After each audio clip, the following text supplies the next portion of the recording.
Consider my workshop your new playhouse. Everybody really equates the Fast and Furious franchise with cars.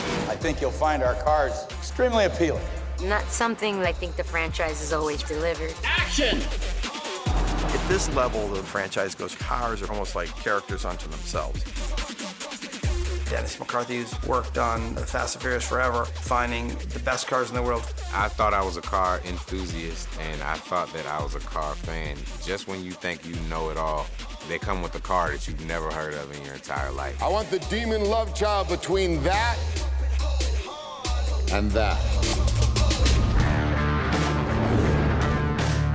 The off-road sequence, that's just kind of the main car we built for that. It was built from scratch, from the frame, the spindles, the A-arms, everything about the car is custom. It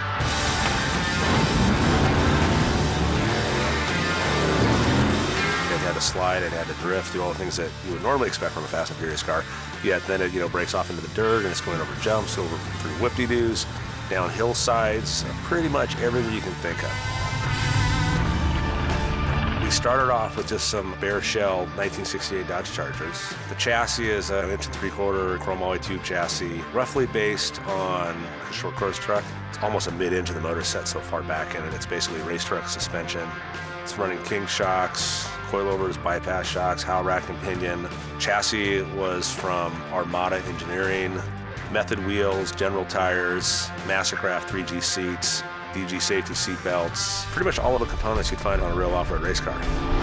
A lot of people involved in that project. To my knowledge, no one's ever built an off-road Charger before. It's hundreds of hours. It's the most labor-intensive car we've ever built. Probably my favorite car from the film.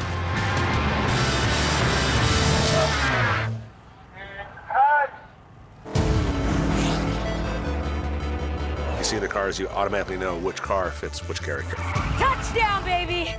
Brian Subaru, it's obvious that, Brian likes the rally, the import cars.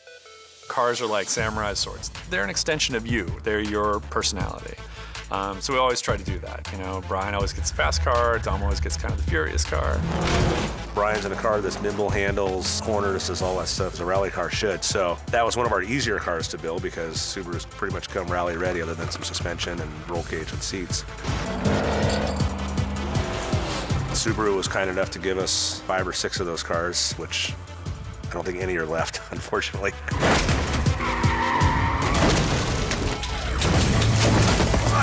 Tej seems to be about function. Tej's character really knows, what he needs to do to accomplish a job. Tej, shield! I'm on the way! I think the Jeep worked great because it was basically the battering ram. Punch it!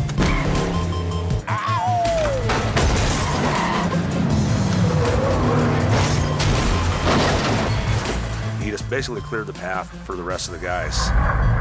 That one actually did hold up well. I think we do have 3 out of 5 that still run, so that's pretty good. Sir, we have an unidentified vehicle approaching. Well, well, well.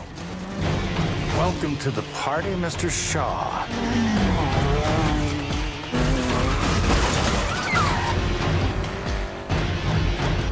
We wanted him as some type of fast attack vehicle. It's kind of a variation of some military vehicles, something that kind of fit his character. It performs well. It was a very equal match for Dom's car. We actually used the same chassis for both cars, so a lot of the parts were interchangeable, the same power plant, same transmissions. It was nice. If we tore a right corner off of one car and this car was dead, we could borrow parts and keep everything rolling. Roman's Camaro, 60, 67 Camaros, one of my personal favorite cars. Wow! Okay, what the? I think the Camaro fits Roman's character. It's great. It's a rugged car. It takes a beating. It blows Shaw over at the end of the sequence. Yeah! It worked great.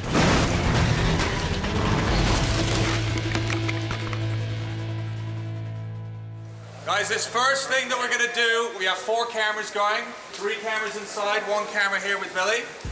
So here we are in the penthouse suite, which is, in my mind, a set built to feature this car. When the car hits the threshold, Oakley here is going to fire quarter load. When we started to talk about this scene, we looked at a lot of cars, and we were like, what car could be so special that a prince would have locked up in a vault? And Dennis brought to us this car. He goes, there's only one problem. It's It's being made right now, and I don't know if it can be done in time. And we're like, come on, Dennis, you got it. And Dennis came through, got us this car. What's behind me here is the W Motors Lycan Hypersport. You guys know all to clear and start your action as the doors are being blown, right? It's twin turbo, 240 mile an hour top speed, sells for about $3.4 million. Lots of debris going this way, so you guys watch your eyes. What's unique about this car, makes it perfect for this location in our film, is it's the first United Arab Emirates-based supercar. The Lycan is one of the most exclusive cars in the world, limited to only 7 ever made. It has a flat 6-cylinder, 3.8 liter, twin turbo mid-engine, producing 770 horsepower, 1,000 torque. It's one of the fastest cars in the world. The lights of the car are made of white gold, diamonds, and blue sapphire. You can choose the stone that you want depending on the color of the car. So it's really incredible to have the lights light up with precious stones. This is the first film that Dom is caught in a car like that. It's extreme circumstances that force him to get behind the wheel of a car that couldn't be more the antithesis of this beast here. I think story-wise now, since Dom was planning on being retired, he used some of his spare time to rebuild another Charger.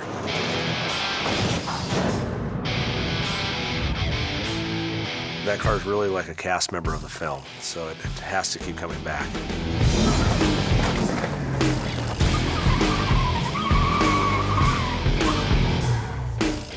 That was awesome. We don't really deviate too much on that car since it was originally introduced in the very first movie. I mean, every movie we try to make some subtle changes, some subtle improvements. It is still there for him, and I'm blessed to be associated with the most iconic car in history. The audience has its own relationship to this Charger. When you see it, you have a visceral reaction. That's an interesting and cool feeling.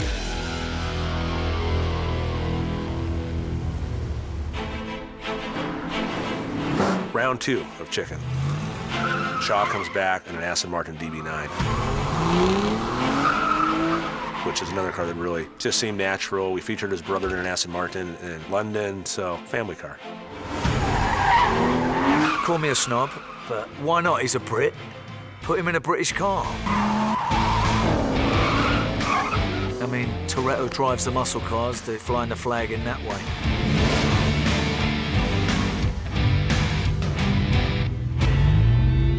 It's a character thing.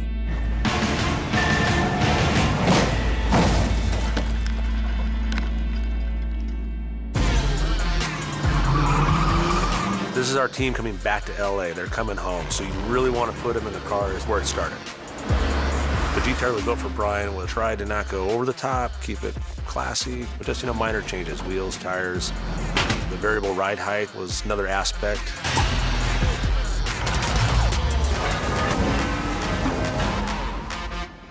I think the funniest car of the whole batch is Roman's car.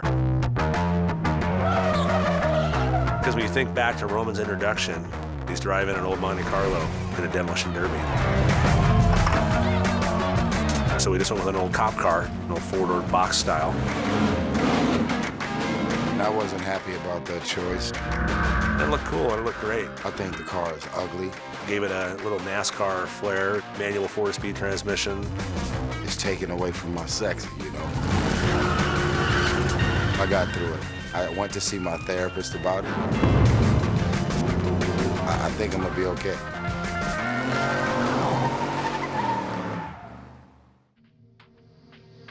So in the very end of the film, we have a very meaningful scene where we have Dom and Brian side by side, brings us back to the very first Fast and Furious, where Dom's in a Charger and Brian's in a Supra.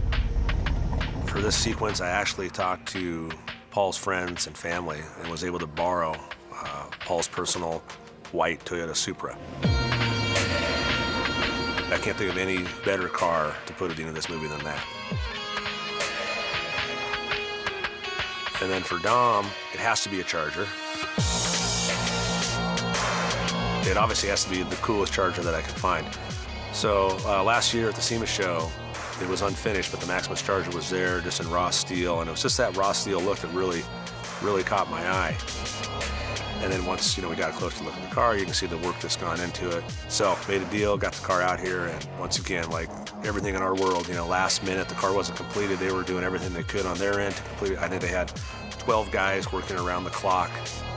It has probably the most horsepower and the biggest rear tires of any Charger I've ever seen. And it exceeds like 2,000 horsepower, so fit just perfect. In the end, it's all worth it, because to have that Charger and that Supra lined up in this film, I think, is a meaningful moment for the fans of the Fast and Furious franchise.